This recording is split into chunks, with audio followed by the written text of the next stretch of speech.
Психопат адамдардың негізгі үш белгісі. Бірінші белгісі бұл нарцисс болу, өзін-өзі жоғары санау, өзін-өзі жақсы көру деген сияқты.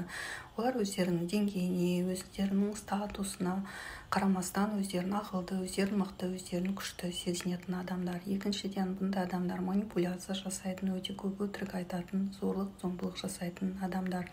Ол үшін олар ешқашанда өздерін кінәлі сезінбейді. Олар үшін ол норма болып есептелінеді. Үшіншіден, бұндай адамдардың әлемі мүлдем басқаша. Оны қалай анықтаймыз? Егер қалыпты адамдар үшін калибровка жасаған кезде, яғни оларға сұрақ қою арқылы олардың дене қимыл мимикасын бақылайтын болсаңыздар, оларда мысалға жақсы нәрсе сіз үшін не деген кезде олар әдетте жоғары, көздер жоғары қарайды және күлімдегенді байқайсыз.